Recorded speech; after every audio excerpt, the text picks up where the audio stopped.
we've heard National Police Commissioner Fani Masimola testifying here at the Madlanga Commission of Inquiry. Much of his testimony this morning was based on the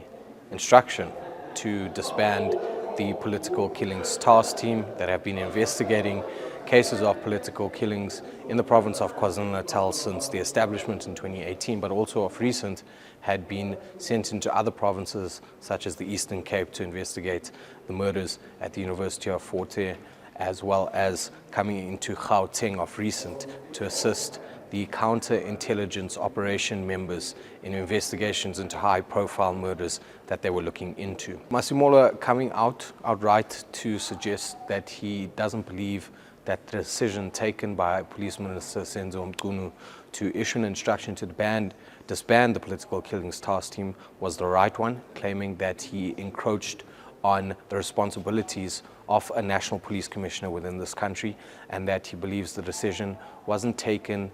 correctly so, in that he hadn't consulted with the likes of Masimola himself, nor the provincial KZN Commissioner Madlanga Mkunazi, nor the head of crime intelligence, Dumisani Khumalo, all three of them who had direct sight of the investigations that the political killings task team were doing. He also suggested that in some instances politicians themselves were very much vested and interested in the investigations being conducted by the political killings task team, painting a picture that in certain instances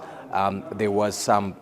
sort of corruption and collusion going on related to some of the cases that they were looking into. But I think what's more importantly to note is that how they came about investigating this case in Gauteng. We heard last week from Lieutenant General Mkunazi that they were requested, 10 members of the political killings task team were requested to come into Gauteng and assist members of the counterintelligence operations who were investigating a high-profile murder case. And what ended up happening around the investigating team looking into this murder is that they began receiving threats. But not only the investigators, also we understand some of the prosecution team that were part of this prosecution-led investigation had also been receiving threats. And from a 5-member team that were investigating this high-profile murder in Gauteng, it dwindled down to 2 detectives. And those 2 detectives had the massive task of trying to still investigate this case while receiving death threats. And so a request was put out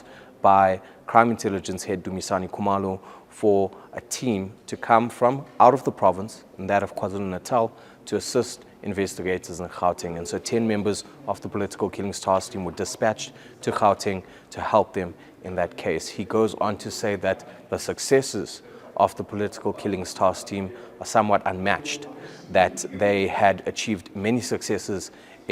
as part of the 612 cases that they have been investigating. And also to paint a picture of Dumisani Khumalo, the head of crime intelligence, as someone who was integral to the successes of the political killings task team, suggesting that the reason Khumalo was nominated or appointed the project coordinator or lead for this task team back in 2018 was due to the fact that he had been successfully driving a number of rhino poaching cases in Limpopo at the time, successfully so. And so he had been pulled in to lead this task team or project coordinate this task team, and that's how he got involved in this. But very much coming out to suggest that this task team was very successful, were unmatched in the way they investigate cases, and so too is Dumisani Khumalo, suggesting that when people hear Khumalo's name, when it comes to a case, they end up believing that this case is really going to make some headway.